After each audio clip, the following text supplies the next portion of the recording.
bienvenue dans ce nouvel épisode de Dolly's Talk. Aujourd'hui, je reçois Charles qui vient nous parler de l'hyperfixation. Coucou Charles. Bonjour. Est-ce que t'es bien installé? Est-ce que t'es bien? Nickel. Ouais. Est-ce que tu pourrais nous expliquer ce que c'est pour toi l'hyperfixation? Alors, je vais certainement pas utiliser les bons termes ou tout quoi que ce soit. Justement, c'était moi toi que je veux. En gros, en tout cas pour moi de mon ressenti, c'est plus le fait de vouloir ce qui se passe derrière, que ce soit sur des passions, sur des activités, sur le travail, engranger une quantité phénoménale de data et à partir d'un moment juste m'en lasser et passer à autre chose. Ok, d'accord. Donc ça a commencé ça assez va très tôt vite et non, plutôt Enfin, je sais pas trop comment. Est-ce que tu te souviens un petit peu d'à partir de quel moment t'as commencé à en faire? Quand t'étais ado peut-être? Plus après, je pense. Ah, c'est arrivé plus tard. Ouais, Ok. ouais, plus après, je pense que c'est en lien avec tout ce qui est trop de dopamine, les réseaux sociaux, les machins, les trucs et tout. Plus les écrans, tout ça? Ouais, plus pouvoir mater une série. Genre, j'aime pas aller au cinéma parce que j'arrive pas à rester devant l'écran à rien faire. Ok. Donc, je pense que c'est un mix de tout ça qui s'accumule et en fait, l'accès en fait à la donnée et au pourquoi me permet de me renseigner énormément en un temps ultra court. Du coup, ça dégage. Ok. En gros, je vois ça comme ça. Et ça a commencé par quelle activité en premier? Tu te souviens un peu ou pas? La plus flagrante, je pense, c'est le sport, quand j'ai perdu du poids. Ouais. Ou à vouloir optimiser mes repas. Alors, je suis assez difficile en alimentation, donc compliqué d'optimiser. Tu te faisais des grosses limites, quoi. Enfin, Ouais, des grosses ouais. restrictions. J'ai perdu 40 kilos en 9 mois. Wow, ok. Et du coup, en fait, c'était pas juste je fais du sport, je mange bien. Oui. Ça a été je bouffe un nombre incalculable de vidéos sur programmation de musculation, les muscles, les groupes musculaires, le nombre de séries optimales, etc. etc. Mhm. Et là, pour le coup, ouais, vraiment une boulimie de data et qui, pour le coup, a plutôt bien fonctionné. J'ai repris le poids, mais ça, c'est à moitié par volonté, puisque crever la dalle, non merci. Ouais, du coup, il y a tellement eu cette Ouais, c'est restriction ça. que du coup, après, ça a explosé et tu pouvais plus suivre sur la durée, quoi, au bout d'un moment. Ouais, et puis après, parce que je pense que j'ai mal perdu du poids aussi, hein, je me suis peut-être un peu trop restreint sur la durée, et du coup, c'était pas Ça maintenable. pouvait plus le J'ai faire fait le yo-yo et durablement. tout, mais ça, c'est une autre. Ça n'a rien à voir avec l'hyperfixation ou autre. Ouais, ouais. Parce que si on prend des passions que j'ai depuis très jeune, ça continue en fait. Je lis des mangas depuis que j'ai. Avant même de savoir lire. Ouais, j'allais venir dessus justement. Voilà. T'es un Il y a très des- grand passionné de manga et d'anime aussi, du Non, coup. juste du manga. Ah, juste manga, ok. Je suis pas fan des animés, je préfère le papier. T'aimes bien Enfin, te poser sur ouais. le livre, Pour tranquille. livre ou pas, parce que pour le coup, je suis gros lecteur sur écran aussi. Ah, des fois, t'aimes bien lire ça sur une liseuse et tout. Alors, plus sur mon iPad, Enfin, c'est pas forcément ton une iPad, liseuse. ouais. Après, là, en ce moment, depuis Covid à peu près, je dirais, il y a un gros essor des mangas. Enfin, du coup, ça s'appelle pas manga, mais je sais jamais comment on les prononce ou quoi que ce soit. Ouais, Coréens et chinois. Donc, c'est des manhwas, mais c'est pas la même orthographe. ok. Et il y a pas de bouquin. C'est que très récemment, l'essor de Solo Leveling a fait un peu péter ça. Ouais. Mais en fait, avant Solo Leveling, vu que c'est des histoires colorisées par ordinateur, tu pouvais les lire que en médias Numérique. numériques, ouais, c'est ça. Ok, d'accord. Voilà. Et du coup, c'était vachement intéressant. Et ça, pour le coup, que ça soit du bouquin. One Piece, j'ai commencé, je devais avoir à peine 10 ans. Je lis Est-ce que toujours t'as One réussi à Piece. terminer maintenant? C'est ça, Alors, la question. Pour le coup, je lis toutes les semaines One Piece depuis que je dois avoir internet. Donc, Ouais. j'ai C'est encore tellement lu, interminable. Ouais. Mais du coup, il y a plein de trucs et tout. Je me refais 1 milliard de mangas que j'ai lus quand j'étais petit. Je me suis refait les Bleach il y a pas longtemps. Ouais, c'est quoi ton etc. top de manga préf? Ah, c'est compliqué ça. On a One Piece, on a Bleach. Non, One Piece, ça dégage, c'est pas dans mon top. Ah ouais, ok. C'est une T'es relation. dur, hein? C'est une relation toxique, One Piece. Ah, ok, d'accord. Je peux pas arrêter en fait. Il y a plus de la moitié de ma vie où toutes les semaines je lis One Piece. Donc je peux juste pas arrêter. T'as Ça une va rien, relation en fait. conflictuelle avec. C'est ça, c'est l'ex toxique qui revient toutes les semaines Et merde. en disant ah au fait il y a un scan qui est sorti, il n'y a pas eu de pause. Non, j'enlève Dragon Ball du top parce que pour moi c'est le GOAT, le MOAT, le Mhm. manga of all time. Sinon, j'aime beaucoup tout ce qui est manga de Furio, donc un peu de baston à la Crow Zero, Bounce, Tokyo Revenger et tout. Donc je mettrais actuellement un Tokyo Revengers dans le top 3. Il n'y a pas forcément de position 1, 2 ou 3. Non, pas de préférence. Bleach, parce que Bleach c'est mon manga de jeunesse et voilà. Ça a touché beaucoup de monde, Bleach, je trouve. Ouais, Mon frère, pareil, il adore et il se laisse saigner le truc et il arrête toujours pas. Le Big 3 c'est Bleach, Naruto, One Piece. Et dans l'ordre, c'est pour moi, s'il fallait faire un top 3 du Big 3, ça serait Bleach, Naruto, One Piece. Hunter x Hunter un petit peu ou pas? Hunter x Hunter, j'ai. Bon, vu que je les relis en papier et que c'est horrible à lire, c'est moche, il y a trop de texte, machin. Ah ouais, ah merde. Ouais, mais okay. comme Jujutsu Kaisen, c'est mon avis, hein, j'ai pas envie de me faire frapper dans les commentaires.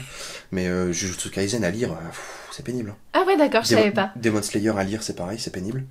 Je les ai tous lus, mais. Moi, je les ai tous vus qu'en animé, j'avoue, c'est mon frère qui a tous les bouquins. Demon Slayer, Jujutsu Kaisen et même Hunter x Hunter, que ça soit le premier ou le plus récent en animé, c'est des animés qui ont eu une vie, enfin, c'est des histoires, on va dire, qui ont eu une vie grâce à l'animé. Parce qu'en bouquin, c'est une balle. Hein. Ouais, faut vraiment être déter et s'accrocher pour le lire, quoi, pour aller jusqu'au bout, quoi. C'est moche et c'est des. T'as envie de laisser tomber assez vite, quoi. Des tonnes de dialogues sans action, enfin, l'examen du Hunter sur Hunter x Hunter, c'est rapide, ça a de l'action et tout.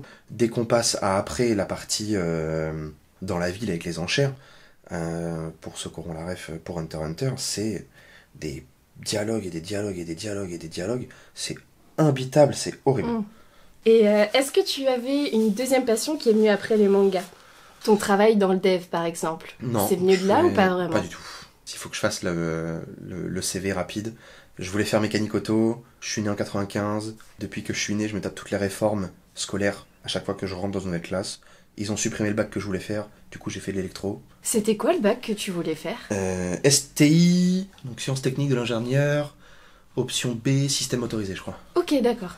Et c'était pour faire de la mécanique auto. Et après je voulais faire du coup un BTS en méca. On m'a dit ouais mais c'est pas grave, fais l'électronique ou l'électricité, c'est un petit peu les deux. Du coup j'ai fait un STI 2D système d'information numérique. Et on m'a dit tu pourras reprendre le BTS après. Je pouvais pas reprendre le BTS après parce que j'avais pas d'expérience dans la mécanique auto, ce qui est cohérent. Et du coup je suis parti en algorithmie et en dev. Et maintenant je fais du dev. Ok, voilà. D'accord. Et ça te plaît le dev? Oui, c'est un métier qui me plaît, c'est pas du tout un métier passion. C'est un métier qui me permet de gagner ma vie mais qui me permet de pas trop me faire chier dans ma vie de tous les jours. Est-ce que tu trouves que, ça n'a rien à voir avec le podcast, mais que c'est un peu stressant? Est-ce que vous avez des grosses deadlines à respecter? Est-ce que c'est... Ouais, ça procure du stress, on te met la pression ou ça va? Ça va. En fait, ça dépend du domaine. Ok. J'ai bossé à la fois en industrie, en bancaire et en web. Donc là, actuellement, je fais plus du web, principalement. En industrie, il y a des gros chiffres, mais vu que c'est des retours d'investissement sur plusieurs années, parfois 5-10 ans, ça laisse le temps de voir. Ah ouais, 5-10 ans, ok, ça va. Le stress, il est réparti, ça va. Dans le bancaire, tu fais une faute, tu perds 1 million. Là, c'est plus compliqué. Ouais, on en avait déjà discuté de ça, il me semble. Ouais. C'est chaud quand même là-bas. Et du coup, j'ai un peu arrêté. Et maintenant, c'est un red flag, entre guillemets. Moi, tu sais que ce secteur-là, c'est... Domaine bancaire et certaines parties du domaine médical. Trop de contraintes. Trop sensible. Trop de spécifications, trop de contraintes. Et en fait, on te restreint, on te bloque et c'est pas quelque chose qui m'intéresse. Donc, je dis juste non. Et puis, ça marche très bien. Et du coup, t'es devenu aussi formateur? Oui. Ça, c'est la chance que j'ai pu avoir avec l'ancienne boîte où j'étais avant. J'étais en CDI et en fait, on faisait de la digitalisation de formation. Et il y avait un credo, entre guillemets. C'était que pour digitaliser des formations, il faut savoir ce qu'est la formation. Du coup, on était tous 100% formateurs dans notre branche. Donc, il y avait des graphistes, des chefs de projet, il y avait une autre personne qui faisait du motion design, des serious games, donc plus de la simulation interactive et tout. Okay. Et donc, on donnait tous des cours dans nos coins. Et donc, moi, je donnais des cours en gestion de projet informatique et en algorithmie développement. Ok, tu faisais de la gestion de projet en même temps, dis donc. J'ai en gros, il faut rapidement faire la parenthèse, quand on fait un bac plus 5, on fait pas de bac plus 5 spécialisé dans notre domaine, ça n'existe pas. C'est forcément un bac plus 5 gestion de projet, c'est vrai, option dev, et c'est pareil pour tout, hein. Si vous êtes designer, option design, ça sera toujours... Mais ça reste à la fin gestion de projet quand t'es arrivé au bout du master, quoi. Théoriquement, un master, t'es censé être chef d'équipe ou manager. Bac plus 3, t'es un expert plus et tu commences à gérer des projets. Bac plus 2, t'es exécutant. Ça, en tout cas, c'est la grille des diplômes côté EducNat.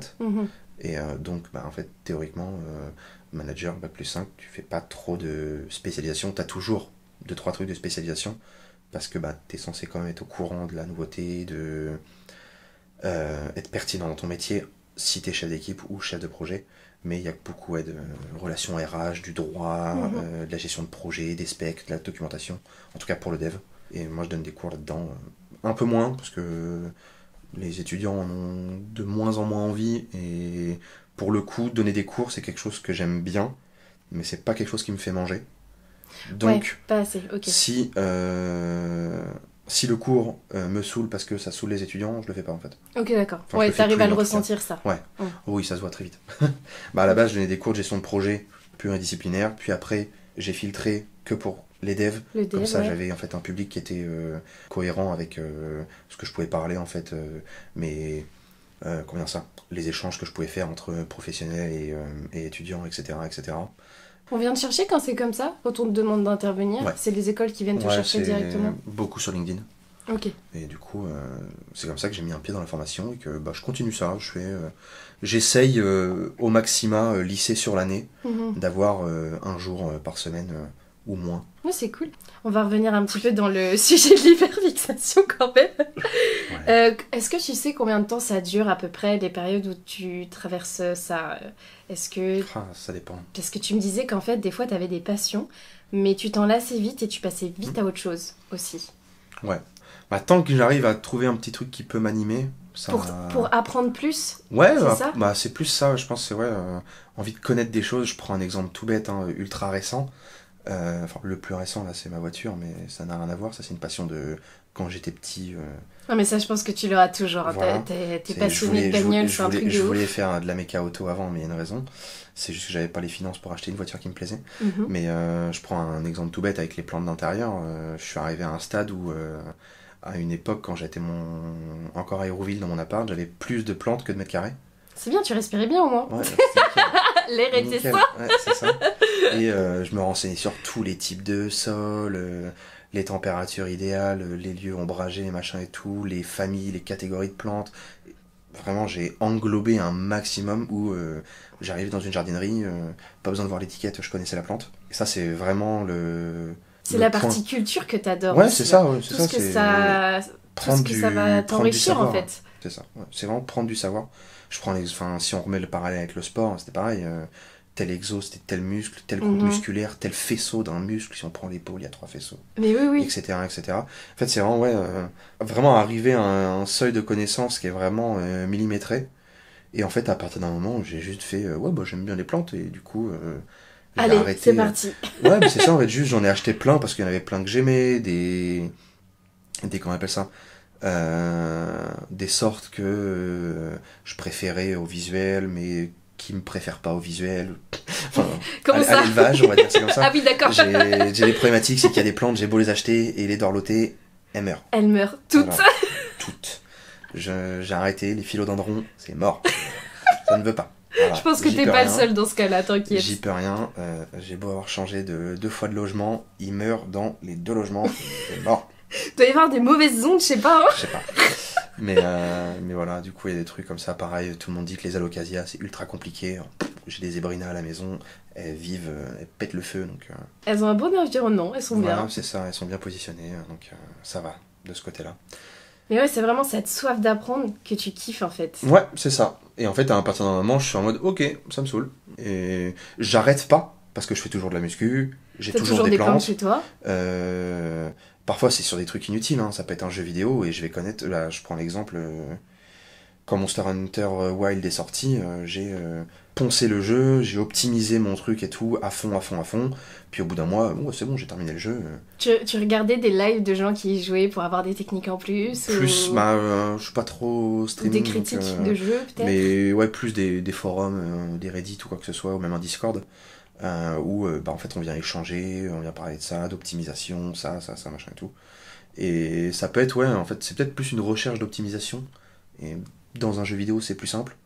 Dans la vraie vie, bah, c'est peut-être plus par de l'apprentissage et emmagasiner énormément d'infos, quoi. Mais voilà, pour la voiture actuellement, c'est... Et justement, on va en parler un petit peu de la voiture, parce que je sens que ça te tient à cœur et tout. Ouais. Donc du coup, depuis que t'es petit, t'es passionné d'automobile, c'est ça? C'est ça. T'en avais une dans le collimateur en particulier? Oui.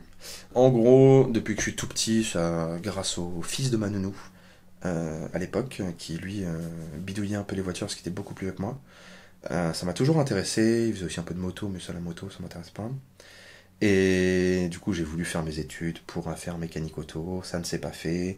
C'est quelque chose que j'ai laissé un peu de côté, toujours en regardant un petit peu au loin tout ce qui est voiture japonaise, parce que c'est ce qui m'intéresse le plus. Du genre bon, tout ce qui est Nissan, les Skyline. J'aime pas les Supra, donc pour ceux qui ont la ref, vous pouvez me jeter des pierres. Et du coup, j'ai joué à Need for Speed Underground comme presque tous les ados qui aimaient la voiture et qui avaient la chance d'avoir une PlayStation 2, une Xbox, je crois, à l'époque. Ah, c'était la 2 déjà? Ouais. Ok. Et du coup, j'ai toujours joué avec une Mazda MX-5, voiture que j'ai réussi à acheter maintenant pour me faire mon gros kiff. Et en fait, je me suis renseigné un petit peu. Je fais un peu mon kéké à aller dans des rassos. C'est la base, j'ai envie de dire. T'es passionné de voiture, tu vas dans des rassos, tu te la pètes. Je me suis fait des contacts un peu par là-bas et tout. En fait, je rapprends un peu la mécanique avec des gars avec qui on se fait un petit cercle d'amis ou quoi que ce soit. Et demain soir, je vais à un rasso spécial voiture japonaise. Je sais que je vais voir que des gens qui auront des MX-5. Ouais, c'est trop bien. Et donc, du coup, je pourrais, pareil, tiens, genre, si un jour il m'arrive ça, quel type d'huile, machin, comment, les vidanges, quel kilomètre on refait les bougies, les bobines et tout le tralala. Et en fait, là, c'est pareil, je vais reprendre un peu, énormément de data, mais c'est surtout que là, je m'en lasserai pas sur normalement. Ça, oui, ça, je pense que tu l'as tellement en toi depuis petit que c'est mort, ça partira pas. C'est ça, c'est ça. Mais t'apprends vraiment en plus de tous les gens qui sont sur place, donc là ça fait énormément de data pour le coup, parce que tout le monde a un bagage énorme quoi. Je suis très peu manuel là-dessus. Alors, faire une vidange, je sais pas faire. Je sais juste changer mes plaquettes de frein et tout. C'est déjà bien, hein. Oui, c'est déjà bien. Mais en soi. Je sais même pas si j'arriverai à changer mon pneu moi encore. Je crois que je me souviens même plus comment on fait. Le démonter ça va, mais le changer il faut les machines, donc c'est compliqué. Mais j'ai le cric, j'ai tout ça, donc ça va. Mais il faut que je trouve une personne pour me changer mon pneu en fait, quand ça arrive. J'ai tout le matos, mais... c'est la problématique, c'est que j'ai plus de roue de secours sur ma voiture actuelle et je ne sais pas comment faire. Ah, pas bien. Par contre, on va acheter j'ai les nouveaux liquides là qui viennent... ah oui, c'est vrai qu'il y a cette histoire-là, ouais. Anti-crevaison et tout. Oui, c'est vrai que j'ai ça aussi. Mais ouais, non, ça normalement, c'est une passion comme les mangas qui devrait pas trop disparaître, mais pour rebondir là-dessus, j'en ai une autre qui vient d'arriver. Lorsque j'ai eu mes tout premiers salaires et mon premier chez moi où je pouvais un peu stocker des babioles inutiles, enfin qui ne sont pas du tout inutiles, mais non, parce que ça te plaisait, ça dépend du point de vue, c'est ça. J'ai beaucoup été dans tout ce qui était figurines aussi. Ah mais avec ça, les mangas et tout. Donc, mais je crois que genre un mec sur genre 2 a eu cette passion-là. C'est incroyable le nombre de potes à moi qui ont eu cette passion. Alors là, c'était pas les figurines où on doit les dessiner en mode Warhammer et tout. C'est plus directement figurines de manga. T'as ta figurine. Ah, toi, tu l'achètes directement? Ouais, je l'ai acheté directement. Parce que moi, je parlais de ceux qui achètent une figurine et qui la peint. Ouais, c'est ça. Ouais, donc tout ce qui est Warhammer. Oui, tout ça, autres. ouais.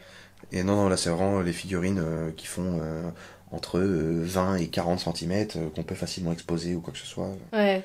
Alors moi, j'ai mon petit frère, pareil, qui est passionné de manga et tout. Lui, c'est pareil, il adore acheter des figurines, c'est sa passion, quoi.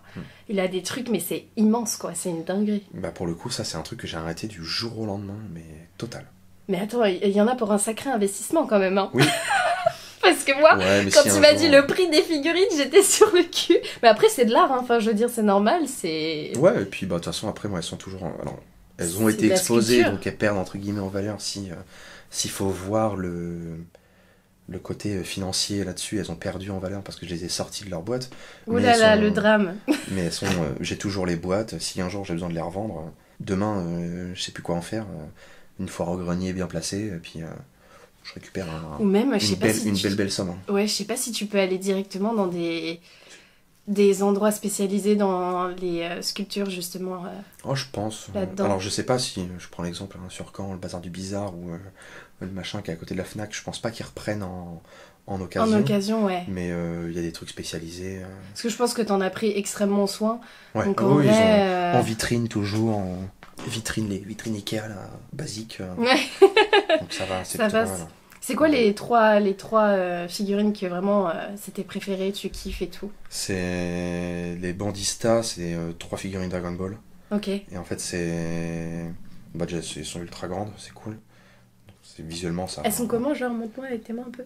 Ouais. Ouais, elles doivent Ok. faire un bon 35-40 cm à peu près. Ok, ouais, pas mal. Et en fait, elles ont tous les ombrages de fête dessus. Et du coup, c'est pas mal. Je regardais, je pense que je peux la trouver facilement. Alors, je regarde pas trop Dragon Ball Z, du coup, je vois pas trop Ouais, quel mais là, personnage tu parles, mais... C'est plus une question de. Pour voir les différentes couleurs et tout. En fait, alors l'image est pas ouf, mais.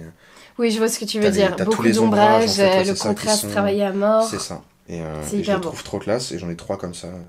Son Goku, Vegeta et Trunks, c'est très classe Ouais, c'est très beau. pour ça.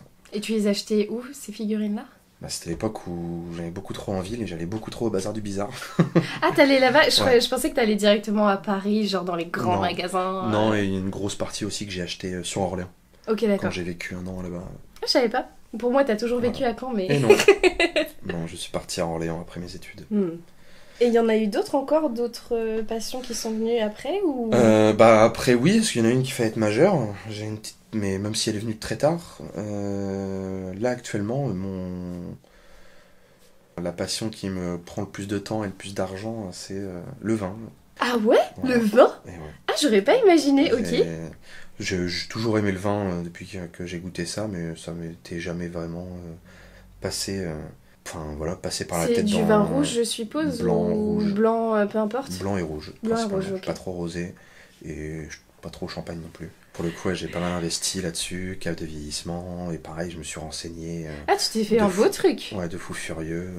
Les appellations, les sols, les cépages, Ah et ouais, machin, mais là, les températures de service, le temps de garde, machin et tout. Là, t'as de la data, là, en bah ouais. emmagasiner, c'est un Ouais, métier, bah, mais c'est fou.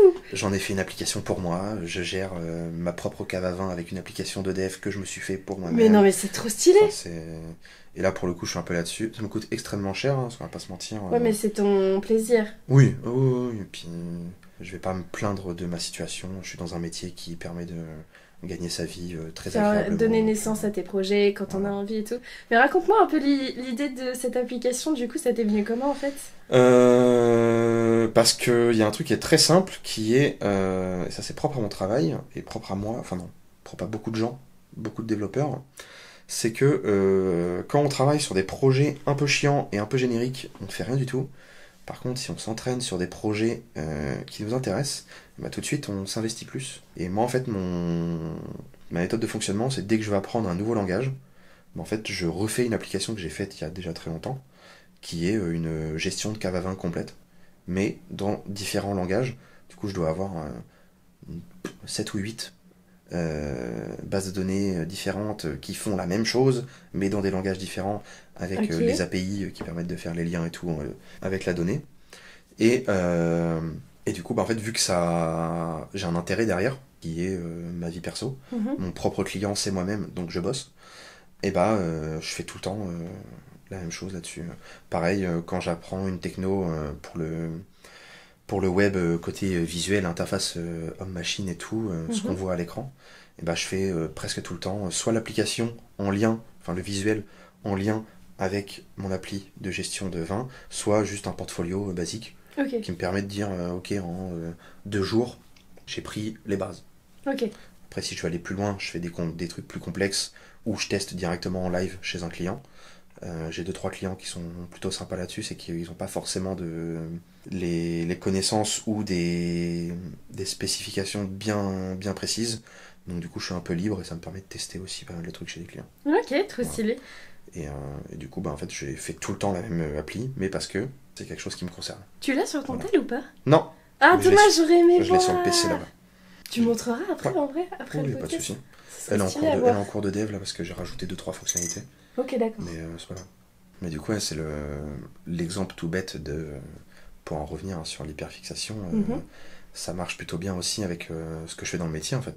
C'est que tout ce qui est partie analyse en amont d'un projet, je me gaffe d'infos, je fais toute l'archi, des bases de données robustes.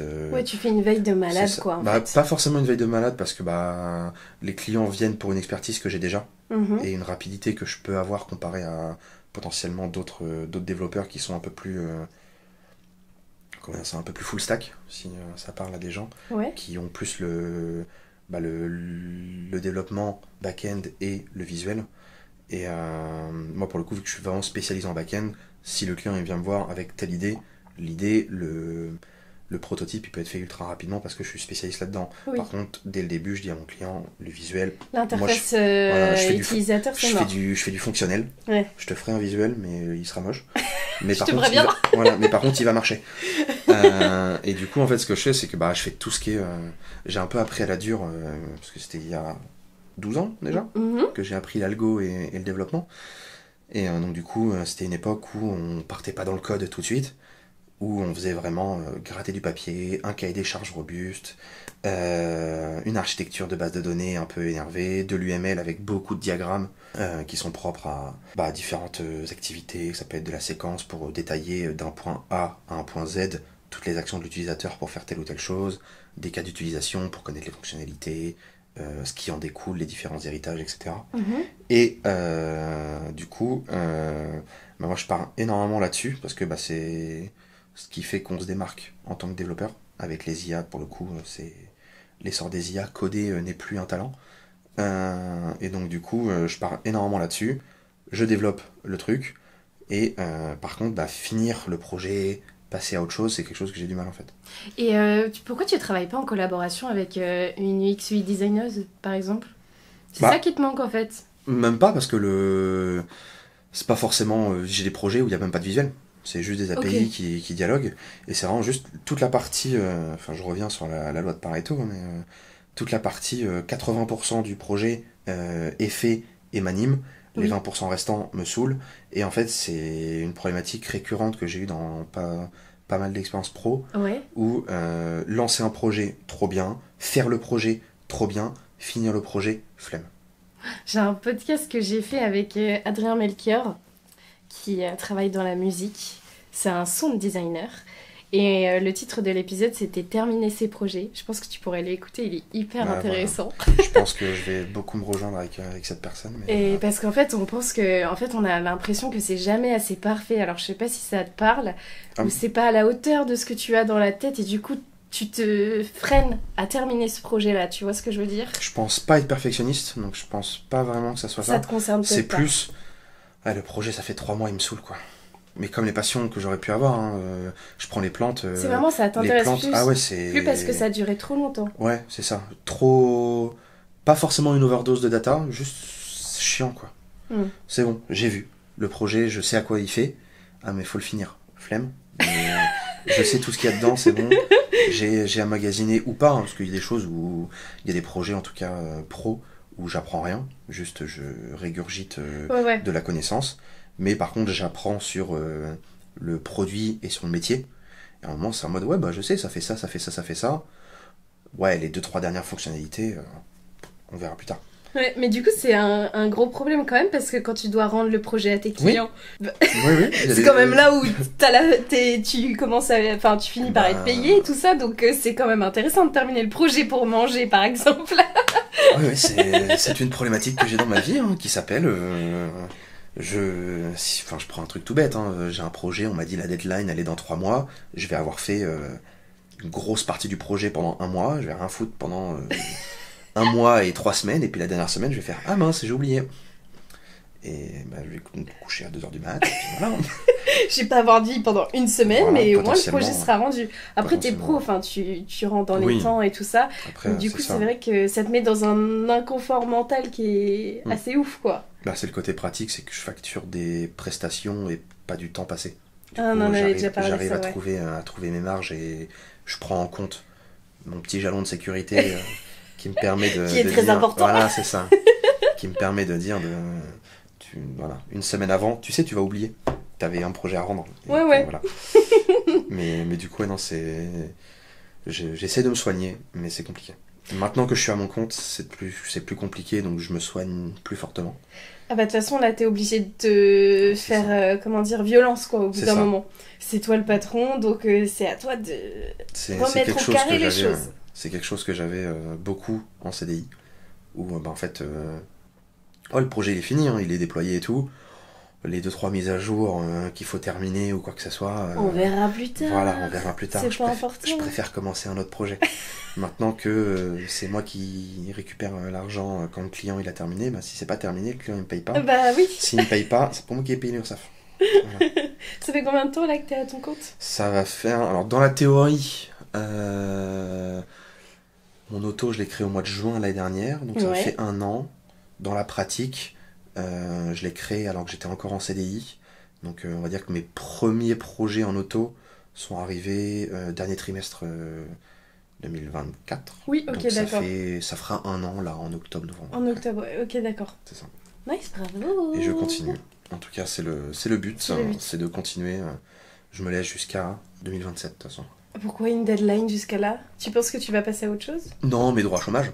Ah oui, tout aussi. Simplement, on a une chance plutôt pas mal qui est que bah, en fait, si je n'ai pas de paiement pendant 1 mois, je déclare rien à l'URSSAF. Si je déclare rien à l'URSSAF, j'ai Pôle emploi qui me permet de... Parce qu'en gros, j'ai été licencié économique. Ah oui, c'était ça, tu m'avais dit, du coup, j'ai eu le CSP, donc c'est une aide de l'État qui te permet de te rémunérer à hauteur de ton salaire le temps que tu retrouves un emploi. Et si tu trouves un emploi, il te paye la moitié de ton indemnisation restante. Oui, c'était ça, donc, ok. En gros, si il te restait 6 mois d'indemnisation, il te donne 3 mois d'un coup. Ouais, ok. Ça, théoriquement, si tu crées ta boîte après, bah, tu peux pas le faire. Par contre, si tu justifies de facture avant, pendant mon CDI, ce qui était le cas, là, c'était bon. Et bah, du coup, je pouvais cumuler les deux, et en fait, ça me permet de dire... ça permet de commencer la vie de micro et de freelance beaucoup plus serein. Parce que, bah, en fait, si j'ai pas de clients, c'est pas grave, j'ai Pôle emploi qui me paye. Ouais, j'avoue, c'est le bon compromis. Et ça dure 1 an. Et l'autre partie, c'est que bah, du coup, j'ai quand même le droit au chômage pendant encore 1 an. Et, parce que ça remplace le chômage. Oui. Donc du coup, ça consomme quand même des jours de chômage. Et du coup, en freelance plus chômage, si tu factures rien, tu as le droit d'avoir le chômage, beaucoup plus bas que le CSP et autres. Mais par contre, ça permet toujours au moins de payer un minima quelques factures. Et par contre, si tu déclares... t'as vraiment rien du tout, quoi. Ouais, ils vont pas mettre la bascule. Voilà. Si, je vais dire un truc tout bête, t'as 1000 de chômage, tu déclares 500, ils vont pas te donner 500. Ouais, voilà. Ils vont te donner 200 ou des conneries dans le genre. Ouais, donc ça vaut pas le coup, en fait. Ça vaut pas le coup. Okay. Mais par contre, s'il y a des mois où tu factures rien du tout, bon bah t'as au moins le chômage qui permet de... Là, au moins, c'est obligé. Tu payes ton loyer, et si t'as un peu d'argent de côté, de toute façon, en tant que freelance, c'est un peu la base de... Je prends des exemples tout bêtes, hein. Mon mois d'août, il y a 0 client parce que c'est le mois d'août en fait. Ouais. Même moi je prends mes vacances, bon bah j'ai de l'argent de côté pour pouvoir pallier à ça. En fait. Oui, c'est bien. Et donc du coup ça permet aussi de... C'est le côté pratique d'avoir été payé par Pôle emploi, enfin le CSP, et d'avoir fait de la freelance, c'est que ça m'a permis de mettre de l'argent de côté, de péter des câbles et d'acheter une voiture et des plantes, mais ça, ou du vin. Mais ça c'est normal, ça fait partie du projet. C'est ça, ou du vin, mais ça c'est vendu avec le bonhomme. Donc, Et justement, comment tu fais pour gérer ta vie perso, ta vie professionnelle et ton côté hyper fixation du coup? Est-ce que des fois ça t'a posé des problèmes par rapport à ton entourage ou des choses comme ça? Ou vraiment tu te canalises que là-dessus et du coup tu zappes des trucs ou... Non, parce que j'ai jamais été trop maniaque là-dessus. Ouais, ça va. Je prends le cas, je vais dire l'exemple bidon pour ceux qui ont pu voir ça sur Instagram avec des influenceurs fitness ou autres qui étaient en mode moi je vais en repas avec mes amis, j'irai avec mon Tupperware. Pas moi. Hein. Ouais. Non, si tu me dis ce soir c'est lasagne carbo ou barbecue, ce sera lasagne carbo barbecue, y a pas de souci. Hein. Ouais, ok, t'étais pas arrivé à ce stade-là. Non, c'est...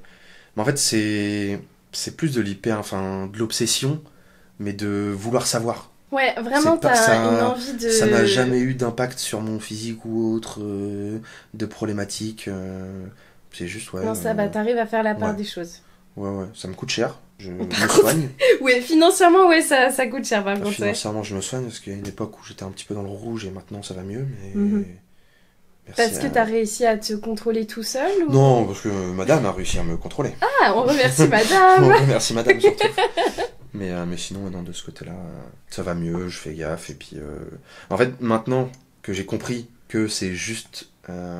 avec un pote, on parle souvent de toc, en fait, et je suis toqué je suis toqué sur des sujets, et je saute de sujet en sujet. Ouais. En fait, maintenant que je sais que c'est ça, je relativise, en mode, ok, d'accord, je me calme. Ouais, t'en es conscient maintenant, du voilà, coup ça va. Ok. Et justement, qu'est-ce que tu donnerais comme conseil aux personnes qui font de l'hyperfixation? Genre, qu'est-ce que t'aimerais que les gens comprennent mieux par rapport à ça? Trouvez-vous quelque chose qui vous anime sur du long terme. Sur la durée. Ouais, ça, c'est ce que j'en parle avec ma copine qui est très activité manuelle. Elle fait quoi, ta copine? Elle est couturière. Ouh, stylé. Et donc, elle couture, elle est à fond dedans, elle en fait tout le temps. Parfois, c'est du tricot, parfois, c'est du crochet. Elle est beaucoup dans les activités manuelles, donc ça peut être... parfois... Alors, je pense qu'elle est un peu dans le même genre que moi, mais sur des trucs bien spécifiques, en mode... elle se met dans un puzzle, elle fait du puzzle. Si elle se met au crochet, elle ne fait que du crochet. Si là, elle a découvert des trucs il y a pas longtemps, tout ce qui est book nook, etc. Ouais. Et... Le scrapbooking, tout ça? Non, c'est des sortes de repose-livres qui sont... Ça reprend des scènes de la vie. Oui, je vois. Okay. Des scènes de films. Il y en a beaucoup sur Harry Potter, par exemple. Ouais, ok, et je en vois. fait, c'est vraiment des toutes petites pièces à coller, à dessiner, à peindre et tout. Ouais. Et c'est un peu presque de l'architecture miniature. Et du coup, elle est pas mal là-dessus. Et c'est un peu ce qui me manque, moi, c'est que je me lance pas volontairement dans une activité manuelle parce que je sais que je vais énormément bouffer pour ne jamais les terminer. Je prends l'exemple des book nook, il y a des trucs qui sont vachement cool. Et c'est quelque chose qui, je me connais, je le commence et je le finirai jamais. Tu trouves pas ça valorisant, justement, de terminer ce projet? De se dire, là, c'est bon, j'ai été au bout, on peut passer au chapitre 2, tu vois? Bah, pas spécialement. Moi, je vois beaucoup ça comme ça. Hein. C'est plus du passe-temps. J'emmagasine, je fais du passe-temps. Ah, ok, c'est bon, je me suis assez amusé. Ouais, j'ai compris le truc. Range, quoi. Hop, autre chose. Ouais, c'est ça. Il y a que les Lego. Il y a que les Lego où bah oui, je termine. Pourquoi? Parce que les Lego, t'as pas la forme finale si tu la termines pas. Peut-être ça aussi, ouais.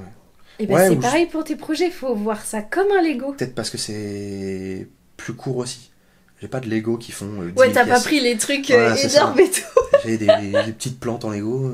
Ouais, bien, non, ça va, ça. En 1h30, ouais, terminé. C'est plié, ça. C'est pas un machin où il faut y être pendant 5000 pièces, faut y être pendant 4 jours, 2 heures par jour, machin et tout. Ah ouais, moi j'ai une copine, coucou Ophélie, si tu passes par là.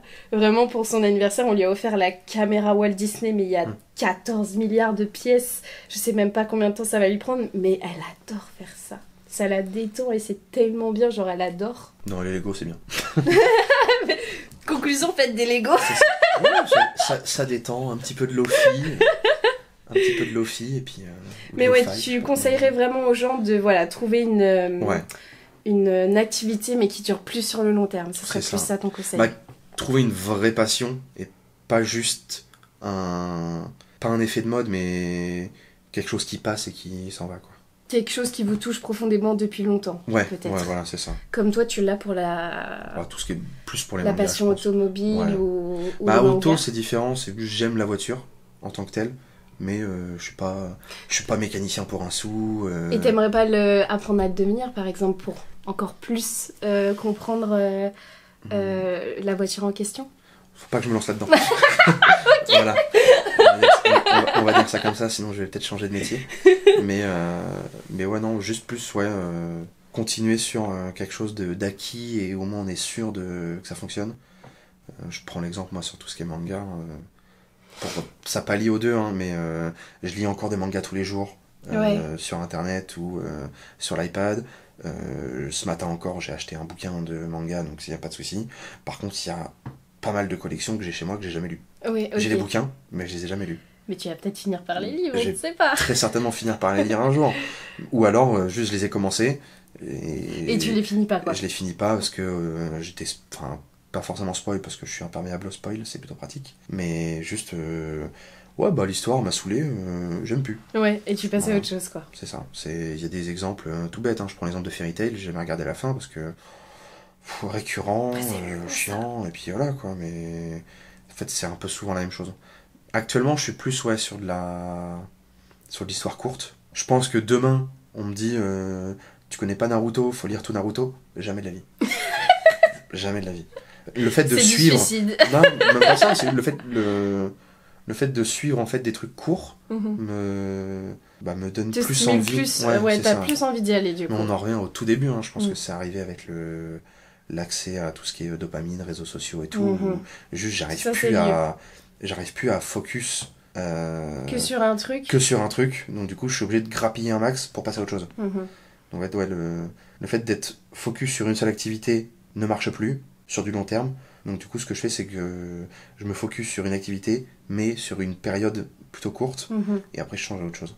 Merci beaucoup, Charles. Merci à toi. C'était hyper enrichissant. Franchement, je suis trop contente de t'avoir reçu parce que ça fait 40 ans que j'essaye de le faire venir sur mon podcast. Mais voilà, mais en tout cas, je suis trop contente et franchement, merci d'être venu. N'hésitez pas à laisser 5 étoiles au podcast, à liker et commenter si cet épisode vous a plu. Prenez soin de vous et on vous dit à bientôt dans un prochain épisode de Dolly Talk. Bisous! Salut!